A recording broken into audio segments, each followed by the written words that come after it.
Welcome you all to Law Sikho. So this week in Legal Essays for Judiciary and Law Exams we are going to discuss about sedition law in India. तो ये week हम इस topic के बारे में क्यों discuss कर रहे हैं? कौन सा सेडिशन का केस हो गया ऐसा आप बोलेंगे, लेकिन एक सेडिशन का केस हुआ था जिसका जजमेंट आया सुप्रीम कोर्ट के द्वारा अभी, और इस सुप्रीम कोर्ट के जजमेंट में काफी अच्छी बात सुप्रीम कोर्ट ने यहाँ पर बताई है, इसीलिए ही हम इस टॉपिक पे पूरा डिस्कशन करेंगे। तो विनोद दुआ एक सीनियर जर्नलिस्ट है, ये इन्होंने एक अपने प्रोग्राम में, एक अपने कार्यक्रम में, जब कोविड की फर्स्ट वेव चल रही थी तो इन्होंने यहाँ पे गवर्नमेंट और प्राइम मिनिस्टर के अगेंस्ट एक स्टेटमेंट दिया था, एक कमेंट किया था। उसी कमेंट को देखते हुए हिमाचल प्रदेश के रूलिंग पार्टी के जो एक मेंबर है उन्होंने विनोद दुआ के अगेंस्ट सेडिशन का, राजद्रोह का मामला दर्ज करवाया था under section 124A of Indian penal code. तो यहाँ पर ये केस जब दर्ज हुआ, FIR इसकी दर्ज हुई, तो इसके अगेंस्ट विनोद दुआ गए सुप्रीम कोर्ट में, पहले हाई कोर्ट फिर सुप्रीम कोर्ट में गए कि ये जो FIR है इसे क्वैश किया जाए। तो फाइनली अक्टूबर के आसपास ही इसकी हियरिंग, इस केस की हियरिंग हो गई थी। उसके बाद में फाइनली सुप्रीम कोर्ट ने लास्ट वीक ही यहाँ पर जजमेंट दिया है और FIR क्वैश करने के लिए कहा है। तो यहाँ पर कुछ इंपॉर्टेंट चीज़ है जो डिस्कस की गई है। हम इस वीडियो में वो सारी चीज़ों को, जब अलग अलग टॉपिक्स हम डिस्कस करेंगे तो वहाँ पर इन सारी चीज़ों को डिस्कस करेंगे। अब सेडिशन की बात करते हैं तो सेडिशन होता क्या है? सेडिशन का मीनिंग होता है the use of words or action that are intended to encourage people to oppose a government।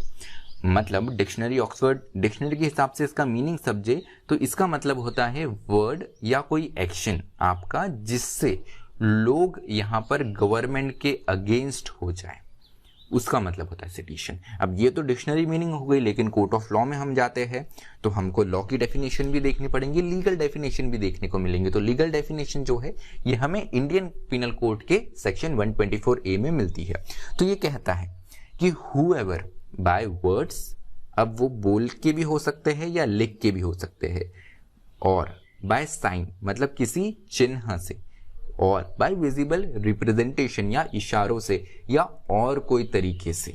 तो यहाँ पे पूरी चीजें कवर हो गई। मतलब अगर आप बोल के, साइन से, विजिबल रिप्रेजेंटेशन से या और कोई मीन्स हो, उससे अगर आप यहाँ पर गवर्नमेंट के अगेंस्ट हेटरेट, कंटेम्प्ट या डिसअफेक्शन पैदा करते हैं गवर्नमेंट के अगेंस्ट, गवर्नमेंट वो जो established by law, established by law होना इंपॉर्टेंट है। यहाँ पर आप यहाँ पर लोगों को भड़काते हैं, गवर्नमेंट स्टैब्लिश्ड बाय लॉ अगर कोई है उसके अगेंस्ट आप लोगों को भड़काते हैं या अटेम्प्ट भी करते हैं, तो ये सेडिशन कहलाएगा। इसका पनिशमेंट क्या होता है वो जान लेते हैं। तो पनिशमेंट होता है फॉर लाइफ, जिसमें फाइन भी ऐड किया जा सकता है, या 3 इयर्स का इम्प्रिजनमेंट हो सकता है, उसके साथ में फाइन भी हो सकती है, या सिर्फ फाइन भी हो सकती है। तो ये सेडिशन का लॉ हम यहाँ पर समझ लिया। अब आगे बढ़ते हैं हम। अब जैसे आपको पता है कि हमारा जो इंडियन पिनल कोड है ये लॉर्ड मैकॉले ने बनाया है, लेकिन जब ओरिजिनली लॉर्ड मैकॉले ने ये बनाया था इंडियन पिनल कोड, इसका पूरा ड्राफ्टिंग करा था, तो इसमें सेडिशन का कोई ऑफेंस नहीं दिया हुआ था।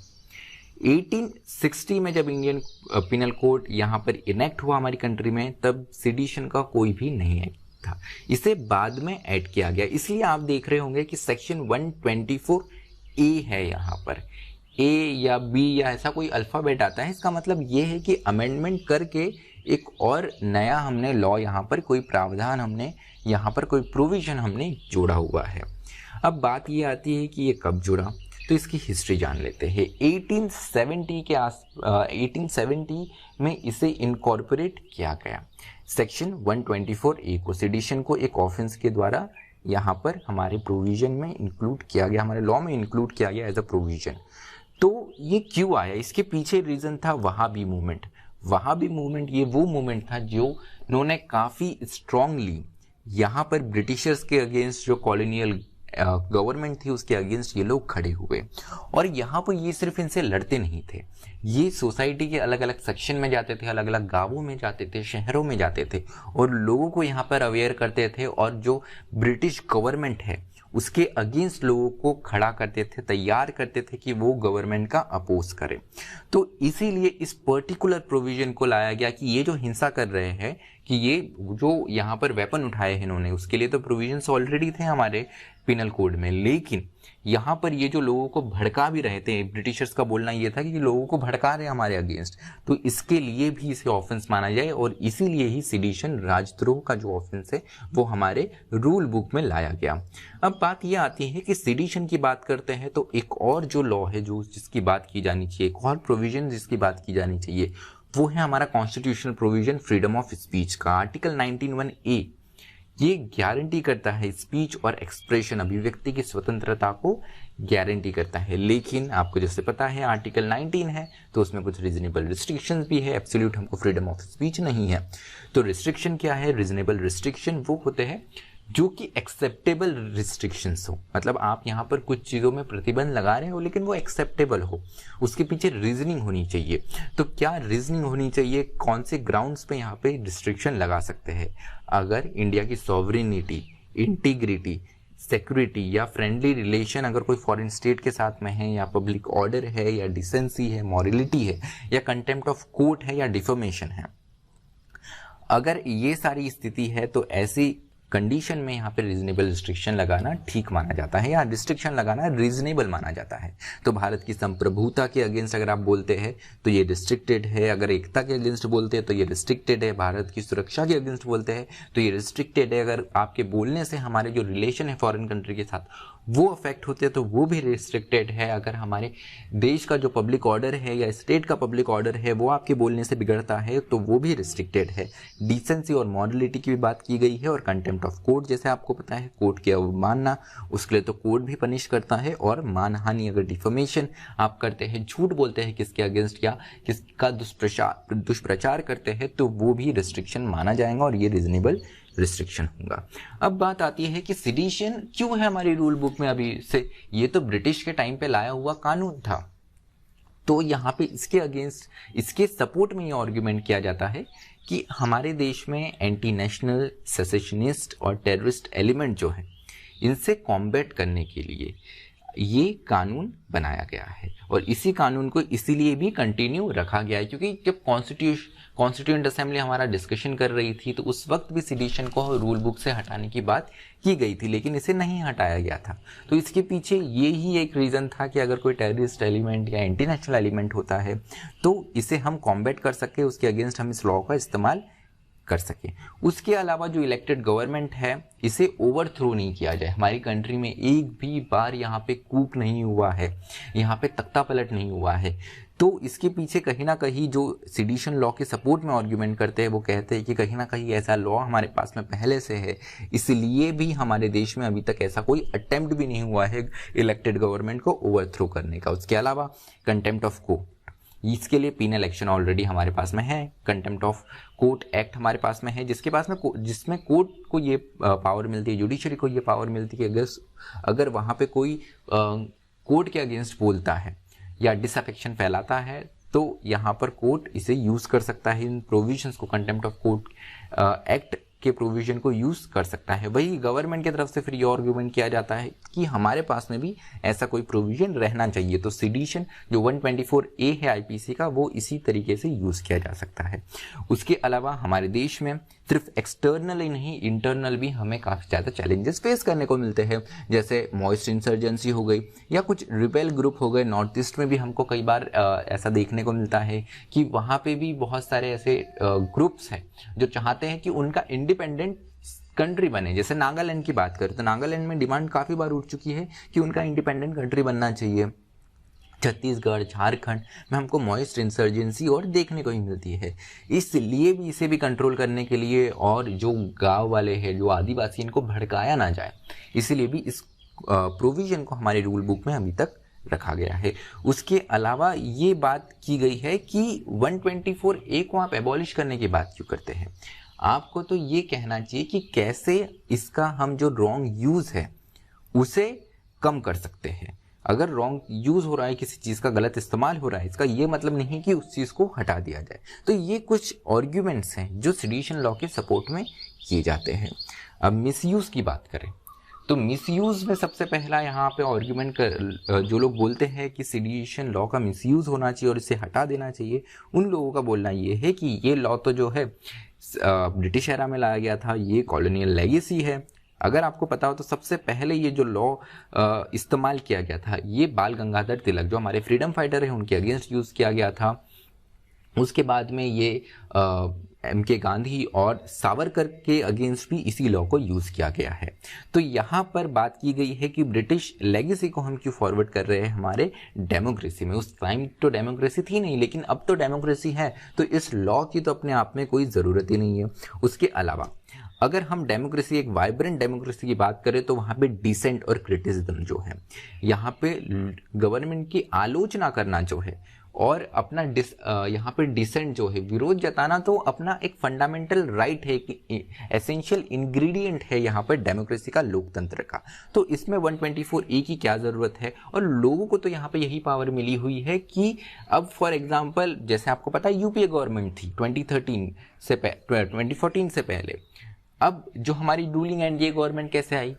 इन्होंने ही यूपीए गवर्नमेंट के अगेंस्ट कई चीज़ें बोली, इनकी पॉलिसी के अगेंस्ट क्रिटिसिज्म करा, इनकी जिस तरीके से ये सरकार चला रहे उसके अगेंस्ट के हमें इन्हें क्रिटिसिज्म करा, डिसेंट बताई जो भी गवर्नमेंट की पॉलिसीज थी उसके अगेंस्ट। तो उसके बाद में तो गवर्नमेंट, तो डेमोक्रेसी में तो ये बहुत बेसिक एसेंशियल एलिमेंट माना जाता है कि जब तक आप आलोचना नहीं करोगे नई गवर्नमेंट आ ही नहीं सकती। और लोकतंत्र में जितनी बार सरकारें बदली उतना ही अच्छा होता है, क्योंकि ये चेक एंड बैलेंसेस रखता है। उसके अलावा ब्रिटिश ने जब ये कानून लाए थे, जब ब्रिटिशर्स ने ये कानून लाया था, तो उस वक्त इंडिया में लोगों की आवाज़ दबे, हमारा फ्रीडम मूवमेंट दबे, ऑप्रेस हो, इसलिए लाया गया था। तो इंडिपेंडेंट कंट्री में इसकी क्या ज़रूरत है? उसके अलावा डिसअफेक्शन जैसा वर्ड जो लॉ में यूज़ किया गया है, इसका इंटरप्रिटेशन ही पर्सन टू पर्सन डिपेंड करता है। इन्वेस्टिगेटिंग ऑफिसर इसे कैसे यूज़ कर रहा है उस पर डिपेंड करता है, क्योंकि डिसअफेक्शन वर्ड अपने आप में काफ़ी वेग है। ऐसा यहाँ पे ये आर्ग्यूमेंट किया जाता है सेडिशन लॉ के अगेंस्ट में। उसके अलावा पॉलिटिकल डिसेंट को प्रोसिक्यूट करने के लिए सेडिशन लॉ का मिसयूज होता है, इसलिए भी बात की जाती है कि इसे हटा दिया जाए। उसके अलावा इंटरनेशनल ऑब्लिगेशन का भी हवाला दिया जाता है, जैसे International Covenant on Civil and Political Right ICCPR जो है, यहाँ पर हमको ये बाध्य करता है कि फ्रीडम ऑफ एक्सप्रेशन जो है वो हमारी कंट्री में प्रोटेक्टेड रहे। तो इसलिए भी इस कानून को हटा देना चाहिए, ऐसा आर्ग्यूमेंट किया जाता है। उसके अलावा अगर हम यहाँ पर NCRB जो नेशनल क्राइम रिकॉर्ड ब्यूरो है, ये वो संस्था है जो कि क्राइम रिकॉर्ड क्या है इसका ब्यौरा रखता है। ये वो अपने आप में एक अथॉरिटी होती है। तो इनने जिस तरीके से रिसर्च करी और इनके पास जो डेटा आया उसके अनुसार इन्होंने बताया कि हमारी कंट्री में सेक्शन 124A सेडिशन के जो मामले हैं, जो FIR रजिस्टर की गई, इसमें 160% का इंक्रीज देखने को मिलता है 2016 से 19 के बीच में। वही कन्विक्शन रेट देखे तो ये 33.3 जो था 2016 में, वहाँ से 3.3 हो गया है। मतलब जिन लोगों के अगेंस्ट यहाँ पे दायर किया आपने FIR, तो कितने लोगों पे ये सिद्ध हुआ ये आरोप, तो इसका आंकड़ा केवल 3.3 है यहाँ पे कन्विक्शन रेट का। उसके बाद बात की गई कि सुप्रीम कोर्ट ने क्या कहा है। अब ये सारी बातें हो गई, मामला कोर्ट में जाना तो बहुत लाजमी है। तो ये कोई पहली दफ़ा नहीं था कि विनोद दुआ के केस में ये मामला सुप्रीम कोर्ट में गया है। सुप्रीम कोर्ट में 3 दफ़े ये मामला जा चुका है। सबसे इम्पोर्टेंट केस जो है वो केदारनाथ सिंह केस है। केदारनाथ सिंह जो है ये पोएट रह चुके हैं, हिंदी कविता, इन्होंने काफ़ी अच्छी हिंदी कविताएं लिखी हुई है और इसके साथ में इनको ज्ञानपीठ अवार्ड मिला है, साहित्य अकेडमी अवार्ड मिला है। तो काफ़ी रिनाउंड पोएट रहे हैं। NCERT जो है 11-12 की अगर आप देखते हैं तो इसमें भी इनकी कविताएं काफ़ी ज़्यादा मिलती है। तो इनके अगेंस्ट यहाँ पे मामला दायर किया गया था। तो ये भी कोर्ट में गए थे कि जो सेडिशन का लॉ मेरे अगेंस्ट यूज़ किया गया है ये गलत है अपने आप में। तो यहाँ पे सुप्रीम कोर्ट ने सेडिशन लॉ को अपने आप में तो ख़त्म नहीं किया, इस प्रोविजन को अनकॉन्स्टिट्यूशनल नहीं बोला। लेकिन एक इंपॉर्टेंट चीज़ यहाँ पर सुप्रीम कोर्ट ने ये बोली थी, इसका दायरा कम कर दिया था सेडिशन लॉ का, और कहा था कि अगर आपके वर्ड्स जो है या आपका एक्शन जो है वो लोगों में वायलेंस पैदा करते हैं तो सिडिशन का ऑफेंस होगा, अदरवाइज नहीं होगा। आपको फ्रीडम ऑफ स्पीच के अंडर आप प्रोटेक्टेड है। उसके बाद में 1962 में तो केदारनाथ सिंह जजमेंट हो गया। 1982 में P Alvi versus state of Kerala का भी केस हुआ, जिसमें बताया गया कि अगर आप पार्लियामेंट या जुडिशियल सेटअप के अगेंस्ट बोलते हैं तो वो भी क्रिटिसिज्म अपने आप में होगा और सिडिशन नहीं माना जाएगा। Balwant Singh and another versus state of Punjab का भी केस है। इसमें खालिस्तान जिंदाबाद के नारे लगाए गए थे इंदिरा गांधी की मृत्यु के बाद में। तो इस केस में भी सुप्रीम कोर्ट ने बोला था कि अपने आप में ये हिंसा नहीं फैलाया हुआ, इससे लोग नहीं इनकरेज हुए हैं हिंसा फैलाने के लिए, तो मियर स्टेटमेंट माना जाएगा इसे, और ये सिडिशन नहीं है। अब बात आती है कि सुप्रीम कोर्ट ने भी अपने आप में बात की, और विनोद दुआ के केस में भी यही बात की गई कि अगर कोई जर्नलिस्ट बोलता है ऐसा कि कोई भी कमेंट करता है और इससे लोग नहीं भड़क रहे, कोई वायलेंस नहीं पैदा हो रही है, तो अपने आप में ये सिडिशन नहीं माना जाएगा। केदारनाथ जो जजमेंट है उसका हवाला दिया गया है विनोद दुआ केस में। अब बात आती है वे फॉरवर्ड की। तो 124A प्रोविजन अपने आप में इंडिया में उन प्रोविजंस में है जिसका सबसे ज़्यादा मिसयूज किया जाता है, फ्री स्पीच को दबाया जाता है। तो इसका मिसयूज अपने आप में घटे, उसके लिए हम ये कर सकते हैं कि हमारे जो जजेस है, जो इन्वेस्टिगेटिव अथॉरिटी है, जो हमारा पूरा क्रिमिनल जस्टिस सिस्टम है, इसको हम एक लोगों में सेंसिटिविटी ला सकते हैं। क्योंकि हाई जुडिशरी के पास में ये पावर होती है कि वो जो क्रिमिनल जस्टिस सिस्टम है, इन्वेस्टिगेटिंग अथॉरिटी है या लोअर कोर्ट्स है, इनको सेंसिटाइज करने के लिए स्टेप्स उठा सकते हैं। क्योंकि हायर जुडिशरी इस मामले में काफ़ी ओपन होती है और काफ़ी अच्छे से इंटरप्रिटेशन करती है, तो वो इस मामले में अपना कंट्रीब्यूशन कर सकते हैं। उसके अलावा डेफिनेशन को आप और नैरो डाउन कर सकते हैं।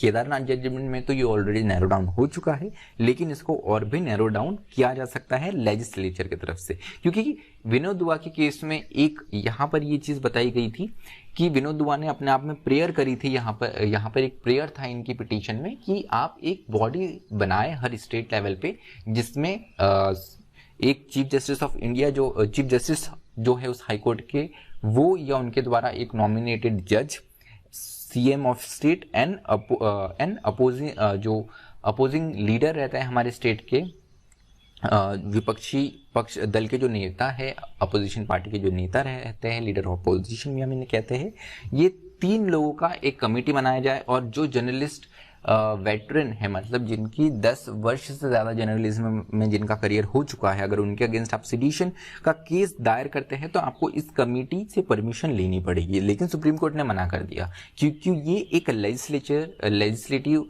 बॉडी का स्टेप है। सुप्रीम कोर्ट ने यहाँ कहा कि हमारा काम कानून बनाना नहीं है, कानून को इंटरप्रेट करना हमारा काम है, जस्टिस देना हमारा काम है। तो ये एक स्टेप उठाया जा सकता है जिससे सिडिशन का जो डेफिनेशन है वो अपने आप में और नैरो डाउन हो सकता है। और अपने आप में सिडिशन जो है इसका जब भी आप इस्तेमाल करते हैं तो इस वर्ड का भी इस्तेमाल जब करते हैं तो काफ़ी ज़्यादा क्वेश्चन से, काफ़ी ज़्यादा सावधानी से करना चाहिए। क्योंकि अपने आप में राजद्रोह और देशद्रोह ये वर्ड जो है काफ़ी ज़्यादा कॉमन यूज़ में हो गया और इसे हर किसी को कह दिया जाता है। तो इसमें अपने आप में सिस्टम को एक सेंसिटिविटी पैदा करने की ज़रूरत है। तो चलिए, आपका क्या विचार है इस बारे में, है सिडिशन के बारे में, कमेंट बॉक्स में आप मेंशन कर सकते हैं। उसके अलावा अगर आपको किसी पर्टिकुलर टॉपिक पे डिस्कशन चाहिए, वीडियो चाहिए, तो वो भी आप मेंशन कर सकते हैं। और आपको क्या लगता है कि सिडिशन का लॉ होना चाहिए या नहीं होना चाहिए, उसके साथ में रीजनिंग ज़रूर देना ना भूलिएगा। चलिए, तो इसी के साथ हमारा आज का डिस्कशन खत्म करते हैं। मुझे सुनने के लिए आप सभी का धन्यवाद।